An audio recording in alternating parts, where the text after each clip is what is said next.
much isolation is not good long term. That will literally cause you to go mad. I had a period where literally everything was hitting the fan in my life and I completely isolated. And once I had to come out of it, because I'm still working, like I'm still in the work world, I can't just isolate and just not do nothing. I like lost conversation skills. I became way more awkward and just like almost standoffish than I ever was before. That is a side effect of being in isolation. You become almost like a little weirdo. According to psychology, people that spend too much time in isolation start to fear the things that they once loved. Conversations, eye contact, or even just being around people. But let me explain why and how to stop it before it's too late. Isolation doesn't just make you lonely, it actually rewires your brain. Your amygdala, which is your fear center, becomes hyperactive and starts to scan for threats in every single interaction. And your prefrontal cortex, which is responsible for logical decision making, starts to shrink from disuse. So suddenly, something simple like texting a friend back feels like you're defusing a bomb. Small talk becomes pretty terrifying. Your brain literally forgets how to be human. And I know this because when I was going through the toughest times of my life, instead of reaching out for help, I would always self-isolate and try to do it all myself. And as a person who used to be extremely social, want to go out all the time, always wanted to be outside, never wanted to be in the house, I started having anxiety just thinking about having to go to the grocery store. So be careful when you isolate because you can train your nervous system to be stuck in survival mode. Here's exactly how to reverse it. Number 1, the 5-minute rule. Talk to one person a day for at least 5 minutes. It could be a family member, a friend, or a cashier at a restaurant, I don't care. But keep your brain's social muscle going. And the second step is to always practice eye contact, even with someone you're not having a conversation with the person you walk past in the street or in the hallway, the cashier who just rung you up, because it'll keep you in reality instead of in your own head. Isolation is like a slow poison. That's why when they put people in the hole or solitary confinement in prison, a lot of them go crazy. But your brain is like plastic, it's neuroplasticity, it can heal. Start small, relearn your joy, and if you need a roadmap, I got you. If you're single, you don't go back to loving yourself because even in the words of bell hooks, you can never learn how to love yourself by yourself. You learn how to love yourself by being in community with others. You learn how to love yourself when you have great friends, when you have good family members, when you have the support that you need to actually create love. Love cannot manifest in isolation. Like all kinds of love cannot manifest in isolation. I actually distinctly remember that I took a test on how to identify whether you were anxious or avoidant. And some of the questions actually included not just a relationship to your parents, but also think of your best friend.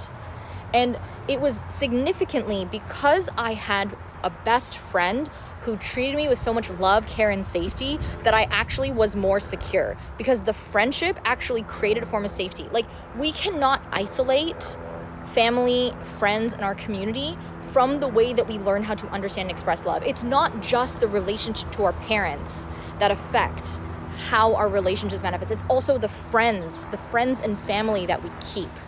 And if you're not considering a full spectrum of what it means to be loved in all angles and perspectives, like, it's totally fine if you put romantic love on a pedestal, but the love that you experience from the people around you will go on to influence the love, the partner that you choose. I feel like isolation is like the detriment to your healing, you feel me? And just in my personal experiences, I've realized that like I thought I've healed a lot more than I have because I was so isolated and I didn't have anything to trigger the things that, I needed to work on. I felt like I was more healed than I was because I didn't have anything to trigger me. But then I come out of my isolation and I'm still getting triggered by the same things, you know what I mean? So it's like you can't isolate yourself when you're going through hard times in life, like, to a certain extent, you feel me? Isolation is good. I feel like I'm the type of person, you're probably the same type of person if you're even watching this video still, you feel me? Like, you need isolation, but isolating yourself too deeply is where the problem is, you feel me? Listen, don't let loneliness push you back into the lives of people that God removed from your life on purpose. Isolation doesn't feel good. Loneliness doesn't feel good. It comes in waves, But you got to sit with yourself, trust God, talk to God, and understand that this is for a reason. Like, this phase of loneliness is for a reason. You have a different assignment. God removed certain people from your life. He removed you from certain people's lives for a reason. So right now you might feel isolated. You might feel like you don't have your tribe, but your tribe will soon find you. You will soon be comforted by the people who are supposed to be in your life. You can't rush the process. You're going to have to just sit there for a second. You might cry a little bit. If anybody knows, it's me.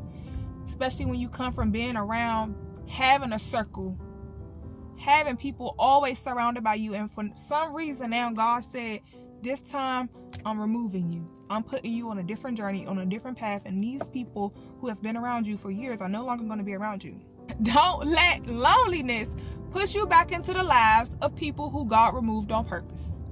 Sorry I haven't been around much. Been feeling a little off. Had to go off the grid. Sometimes you just gotta thug it out solo. Hello darkness, my old friend. Figured I'd spare everyone the trouble of having to deal with me. I'm a rugged anti-hero, up against incredible odds. I'm a real man, just like the movies. I don't want to infect people with my negative vibe. I'd rather just bottle it up. I'm talking deep down, way deep down. My dirty little secret. I'm sealed in an emotional sarcophagus. Nothing's coming in, nothing's getting out. The walls are closing in expeditiously. I don't have the tools to navigate these feelings. Just abandon me, get it over with.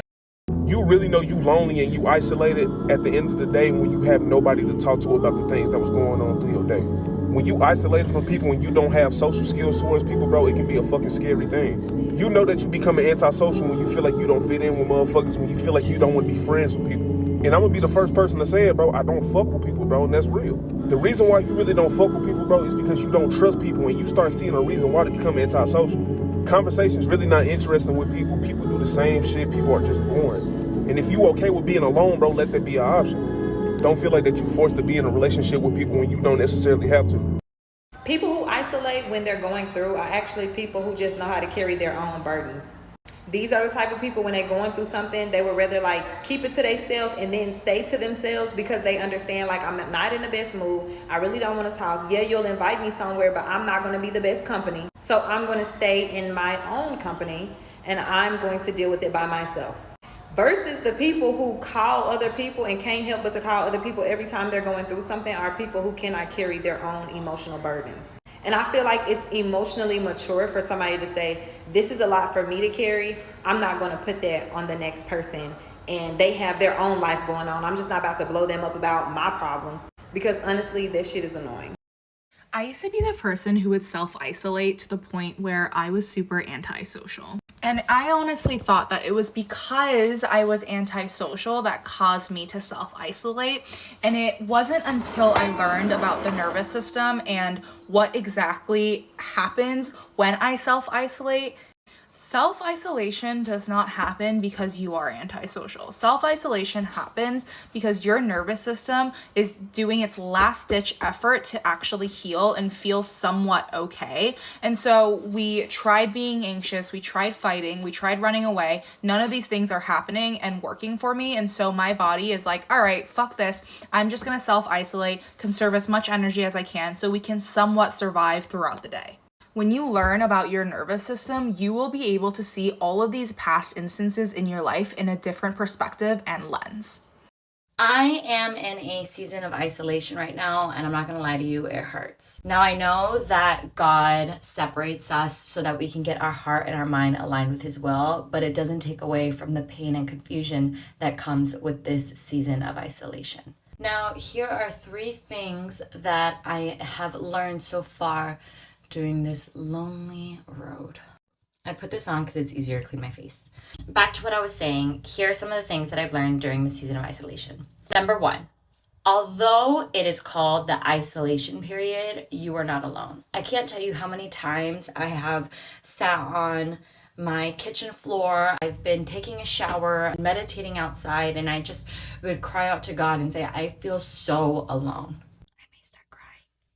I'm not gonna cry. Back to what I was saying. And in those moments where I cry out to God and I tell Him that I'm feeling so lonely, He is so quick to remind me that His presence is everlasting. His presence is covering every single inch of the room or space that I am in. The second thing that I've learned in the isolation period is this is where you really heal. This is where transformation is done. You find your strengths, sharpen those skills, and you ask God to reveal what his will is for you. This is the time where you really pick yourself up and say, okay, what is it that you're trying to show me? How can I learn from the season that I'm in? And the third thing that I've learned and currently am processing, have you guys ever heard of the saying, this too shall pass? 2 Corinthians 4:17 highlights that our troubles are small compared to the glory that we will see when we go through it. And although this season can be dark, there's a quote that I remember and it keeps me going, and it goes something like this. Sometimes when you think you're in a dark place, you think you have been buried when you actually have been planted. I promise you, this is your season of transformation. Be still and let God do his work.